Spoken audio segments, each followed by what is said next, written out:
Hey, what's up guys? Drip Drop here, and this is going to be a part in my mini-series where I rank every zombies map from every game. Now how I'm going to be doing this is I'm going to be making each video for each game, as I think this is the most fair way to go about it, because I don't think comparing the first map compared to the last map, it just doesn't make sense. It's just, there's so much difference and there's so much progression and evolution throughout the series that I just think it's more fair to split them up between games. The series is going to go World at War, Black Ops 1, Black Ops 2, Black Ops 3, Black Ops 4, and Black Ops 5 Cold War, as I don't really care about any of the other games, really at all. I hope you enjoy this episode. Welcome to the World at War ranking video, where we're going to be ranking Nacht Toten for Rucht, Shi No Numa, and Der Riese. Now, to the regular person, this looks like average World at War gameplay. But to the Eagle Eye, to the Hawkeye, to the zombie veterans, much like myself, you will notice that this is not World at War gameplay, and I am a fraud, I am a fake, I am a phony. You have been clickbaited and hornswoggled, and for that I am sorry for not being sorry. I cannot fucking stand playing World at War. It's terrible. It's awful. I don't like playing the game. The maps are alright. You're gonna find out my thoughts and opinions on them here real soon. This video even. But I tell you what, playing them on World at War sucks. They're terrible. I'm not gonna sit here and buy a $20 game for my computer for a game I've already played before for the exact same maps and the exact same experience that are on a much, much, much better game like Black Ops 1, the best Call of Duty game of all time. Sorry, not sorry. However, I will say the guns in World at War are much better than the guns in BO1, but BO1 has the Galil, so that kind of defeats that argument, and plus the weapons don't really matter about the maps anyway. So if you're upset that it's not real World at War gameplay footage, I'm very happy for you that you don't have any real problems other than that one. So, anyway, enjoy the rest of the video. Again, I'm a fraud. I scammed you. This is an entire scandal, and this is a tragedy, but it's just the truth. Black Ops 1 is just better. Coming in at number 4, we have Nacht der Untoten. And now, Nacht der Untoten is easily my least favorite map throughout the series, and some people kind of hold it to the standard because it was the first map, and they think that it's kind of unfair to rank it harshly, but I think it just goes to show how much this game and this series has improved throughout the future, that the first thing they ever made was the worst, and they've just improved from then on. And I think it's just a look at perspective at how far this series really has came.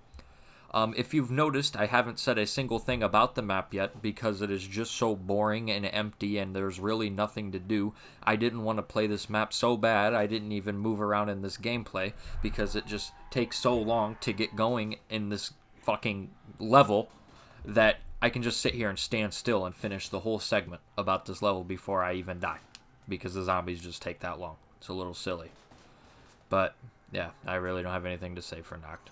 It's just the worst. Coming in at number 3, we got Shi No Numa. Now the thing with Shi No Numa is that it's a decent time. It's a fun time, but there's just no real reason to play it over something else. I don't know. I don't like the mud. Like having any area in the map that slows you down kind of sucks. It can be done properly, but I just don't think it was done properly here. It's still unique, you know, it's new, you know, it's weird to kind of have different texturing when you're trying to run, you know, water and swampy mud and stuff. And I think that's an interesting kind of gameplay change that they tried to make. It just didn't really hit it for me. They did better with that on some other maps. They added in a new boss zombie, which I think are really cool, the Hellhounds. I mean, they kind of suck now because they've just used them so much. But if this was the only map to have the Hellhounds, I think they would be way cooler and better. They're honestly kind of scary in World at War and BO1. They're fast. They look scary. I mean, it's a fucking video game from like 2010, so it's not as scary as you would say something scary is, but you know, for an older game, I think they do a good job of looking like a hound from hell. And they look fucking awesome too. The flame trails, the way they teleport in, the way the music changes, they're just really cool. They're a really cool boss. They've just kind of been played out so much that they just kind of suck now. But they also added in a new Wonder Weapon, which was cool. You get the Wonder Waff. It's not very good, but at least it does infinite damage forever. So you got that going for you. Plus the chaining of lightning looks really cool. Obviously, we've had better and cooler Wonder Weapons, but for the time, it was very, very cool.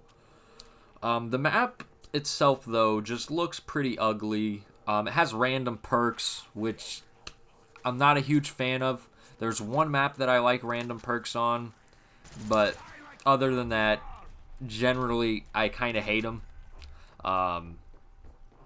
There's just, I like being able to have a battle plan, to have a game plan. I feel like the mystery box is enough randomness for me in my game. I feel like having one RNG-centric thing is good enough. I don't need my perks randomized too. Especially because in order to get to each perk, it's 2 doors, which are like 1,000, like 250, and then the other one's 750. So that's like 2,000. It's like 2,000 points just to get a chance of what you want for an already thing that's expensive. I mean, it's a little silly, but it was a new idea. You know, Shi No Numa does do some new things, and I like it. I do like the layout of the central area being the main area that you spawn in, and it only takes 1 door to get to the box. I love that a lot. And then each 4 different ways kind of wing out. I think it's a decent layout, and I think it's a little ugly, and I don't like some of the actual like obstacles in the layout. But I do like the way the map blueprint is designed, if that makes sense. But again, there's just no real reason to care about Shi No Numa. The only real reason people like it is because of World at War's shitty ass glitches. I mean, that's not enough to save a map for me, in my opinion. So let's go on to number 2. Coming in at number 2, we got our boy Verrückt. And now, I've always had kind of a soft spot for Verrückt. And the reason I like Verrückt so much is, for one, I think it looks really good. I think it looks really cool. The flaming forest as an atmosphere surrounding this deranged, sick, terrible fucking mental institution where people were tortured. That's just such a cool idea. And it was the second map. That was their idea for the second map.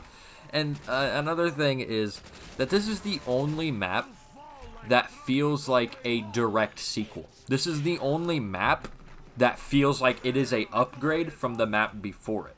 Every other map does something a little different to try to make it go in a different direction, sometimes for better or for worse, but Verrückt is the only map to take the previous map and go, let's do it again, but make it better in every way. And it does it. It's so good. It adds the perks. It adds power. It adds the traps. It's just it doesn't seem like much now, but the jump from Nacht to Verrückt is actually crazy. Like I really don't know what to say other than it is literally just pressing a button to Nacht and upgrading, just making it better. Nacht der Untoten, too slow. What's Verrückt? Too fast. Fastest map ever. The zombies are hella fast. The map's hella tight. It's hella hard. And it's tighter and it's harder than Nacht, but because they added these perks, it balances it and it makes it cooler. And also the four perks they added, the first 4 perks are so fire. You revive your teammate faster, you reload faster, you shoot faster, and you have more health. I mean, those are just 4 perfect perks. Like, those are the classics. Those are the ones everyone thinks of. That's why they're red, orange, green, and blue. Boom. That doesn't make sense because the 4 primary colors, there's yellow instead of orange. It doesn't matter because double tap's goated. So, fuck it. Orange is cool too. Besides, the best perk is yellow, but they just had to wait till the next game to add that. But we're not there yet. We'll get there.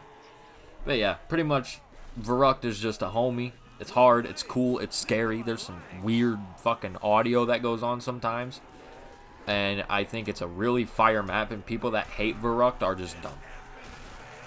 And obviously, number 1, it is Der Riese. Nobody didn't see this coming. I really don't need to say anything about Der Riese. It's literally the layout of so many maps in the future. So many maps, almost every map takes inspiration from Der Riese.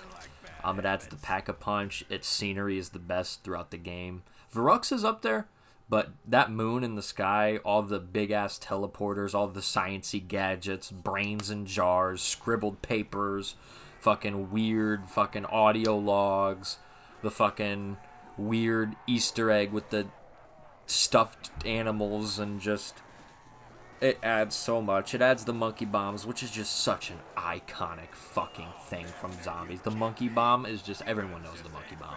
The monkey bomb song. The way he looks. What he does. Everyone just knows, oh, the monkey bomb button? That's LB. LB's the monkey bomb button. Everyone knows that on a controller. I don't know what it is on keyboards. I don't play on keyboard. But everyone knows. LB button, monkey bomb button. It's iconic. It's perfect. Pack-a-Punch is perfect. The song for Pack-a-Punch is probably my least favorite song out of all the perk jingles. But that's okay, because it doesn't really matter, because you're not going to Pack-a-Punch to hear a little fucking song. You're going there to Pack-a-Punch your damn gun. And Pack-a-Punch literally just improves the games, like, the way you play the game, like, times 10. Because now you just want to Pack-a-Punch every gun and see what every gun does when it's Pack-a-Punch. Most of the time, nothing really crazy happens. But sometimes you can put in a weak-ass pistol and you can get a super fire pistol back. And it's exploding people, but there's no PhD in this game, so you die. Oh well. More in this map, rather, if you're playing it on BO1. But, yeah, I mean, there's no competition. It's Der Riese. Der Riese is the best map from the first game. Or, yeah, from the first game, World at War. Nobody didn't see that coming. Anyone who says they didn't is a liar or stupid. Or a stupid liar. Or lying so much that it's stupid. But I hope you enjoyed this video. Probably not. There was a little bit of World at War slander at the beginning of this game. Or at the beginning of this video. And I apologize if you were a World at War fan. However, it doesn't matter if I apologize. You probably didn't make it here anyways. You probably clicked off the video as soon as I said that, you little fucking hoe. I hope you enjoyed this video as much as I did making it. I want everyone who's watching this to know that you are significant, you are important, and you are valuable. I hope to see you guys next time, but for now, this is the drop-off.